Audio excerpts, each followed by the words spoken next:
હું ગુજરાતી ચેનલ યુટ્યુબમાં। કારતક માસના શુક્લ પક્ષે 16 સોમવાર પૂરા થાય છે। આ વ્રત શ્રાવણ માસના પ્રથમ સોમવારથી કરવું। વ્રત કરનારે વહેલા ઉઠી અને સ્નાન કરવું અને પછી 4 દોરા લઈ 4 ગાંઠ વાળી અને ગળામાં પહેરવું। મહાદેવજીના મંદિરે જઈ પૂજા કરવી, વાર્તા સાંભળવી અને હાથમાં ચોખા રાખી મનમાં ઓમ નમઃ શિવાય બોલવું। આ દિવસે ઉપવાસ કે એકટાણું કરવું। 16 સોમવાર પૂરા થઈ 4 શેર ઘઉંનો લોટ, 1.25 શેર ઘી અને ગોળ લઈ તેના લાડવા બનાવવા। આ લાડવાના સરખા ભાગ કરવા। એક ભાગ મંદિરના પૂજારીને, બીજો ભાગ રમતા બાળકને, ત્રીજો ભાગ ગાયના ગોવાળને અને ચોથા ભાગથી કીડિયારું પૂરવું અને વધે તેમાંથી સહપરિવારે પ્રસાદી લેવી અને છતાં પણ વધે તો ભોયમાં ભંડારી દેવો, પણ રાત ન રાખવો। આ વ્રત સાચા ભાવથી કરવામાં આવે તો વ્રત કરનારને ભગવાન શંકર અને માતા પાર્વતી જરૂરથી ફળ આપે છે। એકવાર ભગવાન શિવ અને પાર્વતીજી કૈલાસ પર્વત પર બેઠા સોગઠાબાજી રમતા હતા। કોઈ બાજી શિવજી જીતતા તો કોઈ બાજી માતાજી જીતતા।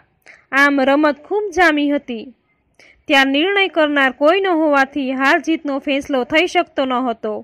એ સમયે કપિલદત્ત નામનો એક બ્રાહ્મણ ત્યાં આવ્યો। એટલે ભગવાન શિવે બ્રાહ્મણને કહ્યું, બ્રહ્મદેવ, અમારો નિર્ણય તમે કરો। હારેલાને હાર્યો કહેજો અને જીતેલાને જીત્યો કહેજો। એક બાજી પૂરી થતાં શિવજીએ કહ્યું, બોલો કપિલદત્ત, અમારામાંથી કોણ જીત્યું? બ્રાહ્મણે કહ્યું, પ્રભુ, તમે જીત્યા અને માતાજી હાર્યા। બીજી બાજી પૂરી થતાં શિવજીએ ફરી એ જ પ્રશ્ન કર્યો અને બ્રાહ્મણે ફરી એ જ જવાબ આપ્યો કે પ્રભુ, તમે જીત્યા અને માતાજી હાર્યા। ત્રીજી વાર બાજી પૂરી થતાં ફરી કપિલદત્તે એ જ જવાબ આપ્યો કે ત્રિલોકીનાથ જીત્યા અને માતા પાર્વતી હાર્યા। હકીકતમાં ત્રણેય બાજી માતાજી જીત્યા હતા। શિવજીના ક્રોધથી બચવા બ્રહ્મદેવ 3 વાર ખોટું બોલ્યા। આથી માતા પાર્વતી ક્રોધાયમાન થયા અને બ્રાહ્મણને શ્રાપ આપ્યો કે હે બ્રહ્મદેવ, તમારી ખોટું બોલવાની હદ થઈ ગઈ છે। જાઓ, તમને હું શ્રાપ આપું છું કે તમારા આખા શરીર રક્તપિત્તીઓ કોઢ નીકળે। જગત જનની મા પાર્વતીનો શ્રાપ ક્યારે પણ મિથ્યા જાય નહીં। આંખના પલકારામાં બ્રહ્મદેવના શરીરે કોઢ ફૂટી નીકળ્યો। બ્રહ્મદેવે માતા પાર્વતીને ખૂબ કાલાવાલા કર્યા। ભગવાન ભોળાનાથને પણ વિનંતી કરી, પરંતુ બધું વ્યર્થ હતું। શંકર પાર્વતી અંતર્ધ્યાન થઈ ગયા।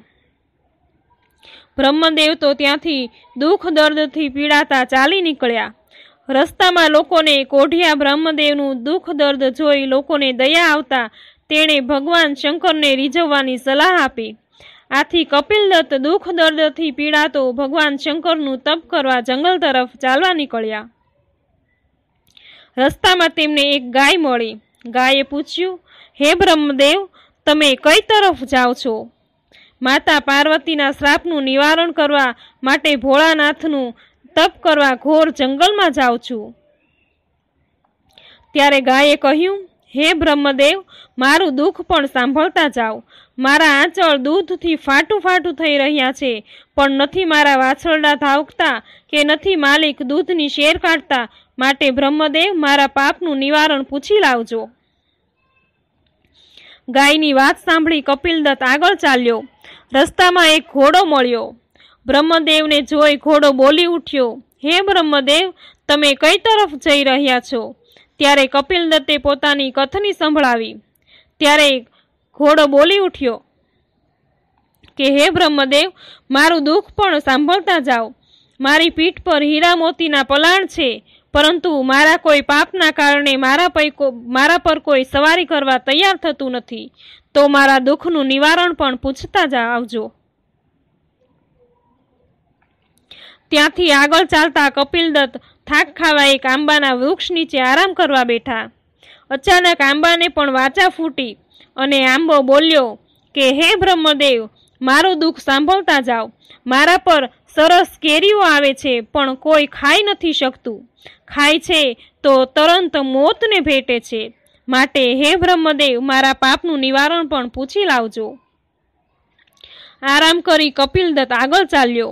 તેણે આગળ ચાલતા એક સુંદર તળાવ જોયું. તળાવનું જળ શીતળ અને સ્વચ્છ હતું. આથી તે પાણી પીવા તળાવમાં ઉતર્યા. એક મગર કાંઠે આવી બોલ્યા, હે બ્રહ્મદેવ, તમે કઈ તરફ જાઓ છો? ત્યારે કપિલદત્તે પોતાની કથની સંભળાવી. ત્યારે મગર બોલી ઉઠ્યો, હે બ્રહ્મદેવ, મારું દુઃખની વાત પણ સાંભળતા જાઓ. બ્રહ્મદેવ, હું આ શીતળ જળમાં રહું છું, પણ મારા આખા શરીરમાં બળતરા થાય છે. હું સહન કરી નથી શકતો. તો મારા આ પાપનું નિવારણ પણ પૂછી લાવજો. સારું, એમ કહી કપિલદત્ત એક ઘનઘોર જંગલમાં પ્રવેશ્યા. એ જંગલમાં એક અવારું શિવજીના મંદિરમાં એક પગે એકાગ્રતાથી શિવજીનું તપ કરવા લાગ્યા. કપિલદત્ત જળ ફળ કશું લેતા નથી. આવું ઘોર તપ જોઈ ભોળાનાથ પ્રસન્ન થયા અને બ્રહ્મદેવને દર્શન આપ્યા અને કહ્યું, હે બ્રહ્મદેવ, હું તારી ભક્તિથી પ્રસન્ન થયો છું. તારે જે જોઈએ તે માંગ તે હું તને આપું. કપિલદત્તે કહ્યું, હે ભગવંત, મને માતા પાર્વતીના શ્રાપથી મુક્ત કરો. મારો કોઢ મટાડો. ભોળાનાથ બોલ્યા, જો તું શ્રદ્ધાપૂર્વક ભોળાનાથનું 16 સોમવારનું વ્રત કરે તો તારો કોઢ જરૂર દૂર થશે અને માતાજીના શ્રાપથી મુક્ત થઈશ. કપિલદત્તે પૂછ્યું, પ્રભુ, આ વ્રત કઈ રીતે થાય તે મને કૃપા કરી અને વિગત કહો. ભગવાન ભોળાનાથે કપિલદત્તને વ્રતની વિધિ જણાવી અને કહ્યું, આવી રીતે શ્રદ્ધાપૂર્વક વ્રત કરવું અને વ્રતનું ઉજવણું કરીશ એટલે તારું શરીર કંચન જેવું થઈ જશે. મહાદેવના ચરણોમાં પ્રણામ કરી બ્રાહ્મણને ગાયના દુઃખની વાત કરી અને તેના પાપનું નિવારણ પૂછ્યું. ત્યારે ભોળાનાથ બોલ્યા, ગયા જન્મમાં ગાય એક સ્ત્રી હતી. ગુસ્સામાં તે સ્ત્રીએ તેને ધાવતા બાળકને તરછોડ્યો હતો. એ પાપના ફળ રૂપે આ જન્મે કોઈ તેનું દૂધ પીતું નથી. તું એના આંચળમાંથી દૂધ દોહી મારા લિંગ પર અભિષેક કરજે, એટલે તેનું દુઃખ દૂર થઈ જશે. ત્યાર પછી બ્રાહ્મણે ઘોડાના પાપનું નિવારણ પૂછ્યું. ઘોડાના પાપના નિવારણ માટે પ્રભુ બોલ્યા, ગયા જન્મમાં ઘોડો એક વાણિયો હતો. તેણે ખોટું બોલી ખોટા તોલ માપના ત્રાજવાથી લોકોને છેતરી પાપના પોટલા બાંધ્યા હતા. લોકોના લોહી ચૂસ્યા હતા. એટલે આ જન્મે તેની આ દશા થઈ છે. માટે તું જઈને મારું સ્મરણ કરી તેના પર સવારી કરજે. આથી તેનું દુઃખ દૂર થઈ જશે. પછી કપિલદત્તે આંબાના પાપનું નિવારણ પૂછતા ભોળાનાથને કહ્યું, ગયા જન્મમાં આંબો એક કંજૂસ, લુચ્ચો અને લોભિયો માણસ હતો. તેણે સાચું ખોટું કરી પુષ્કળ ધન ભેગું કર્યું હતું, પરંતુ દાન પુણ્યના નામે કોડી પણ વાપરવી ન હતી. તું જઈને આંબાના થડ નીચે ખોદજે. નીચેથી ધનના ચરુ નીકળશે. તેમાંથી પુણ્ય કાર્ય કરજે. એ પુણ્યના પ્રભાવથી આંબાનું દુઃખ દૂર થશે અને એના ફળ મીઠા થઈ જશે અને લોકો ખાઈ શકશે. ત્યારબાદ કપિલદત્તે મગરના પાપનું નિવારણ પૂછતા મહાદેવજીએ કહ્યું, ગયા જન્મે મગર એક બ્રાહ્મણ હતો. તે વેદમાં પારંગત અને શાસ્ત્રમાં નિપુણ હતો. જ્ઞાનના ગાંસડા બાંધ્યા, પણ કોઈને વિદ્યાનું જ્ઞાન ન આપ્યું. તેથી આ ભવે તેના રૂવે તેને કાળી બળતરા થાય છે. હે બ્રહ્મદેવ, તું મગરની આંખે મારા લિંગ પરથી ઉતારેલું એક બીલીપત્ર લઈ તેનો સ્પર્શ કરાવજે. તેથી તેની બળતરા દૂર થઈ જશે અને તેના પાપનું નિવારણ થશે. શિવજીને પ્રણામ કરી કપિલદત્ત પાછા ફર્યા. તેણે પહેલા મગરની પાસે ગયા અને તેના પાપનું નિવારણ કરતા મગરનું કષ્ટ દૂર થયું. મગરે બ્રાહ્મણને જ્ઞાન આપ્યું, જેથી મગરને મોક્ષ થયો. આંબા પાસે ગયો અને તેના થડમાંથી ચરુ ખોદી કાઢી તે ધન સત્કાર્યોમાં વાપર્યું. તેથી આંબાના ફળ મીઠા અમૃત જેવા થઈ ગયા અને આંબો તેના પાપથી મુક્ત થયો. પછી કપિલદત્ત ઘોડાની પાસે ગયો અને તેના પર ભોળાનાથનું સ્મરણ કરી સવારી કરી અને ઘોડાને તેના પાપમાંથી મુક્ત કરાવ્યો.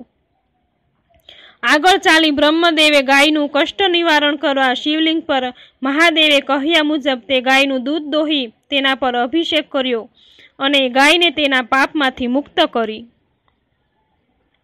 કપિલદત્તે ઘરે પહોંચ્યા પછી શ્રાવણ માસમાં 16 સોમવારનું વ્રત કર્યું અને તેણે શ્રદ્ધા અને ભક્તિપૂર્વક વ્રતનું ઉજવણું કર્યું. વ્રતના પ્રભાવથી અને ભોળાનાથની દયાથી બ્રાહ્મણની કાયા કંચનવર્ણી થઈ ગઈ અને મુખ તેજમય થઈ ગયું.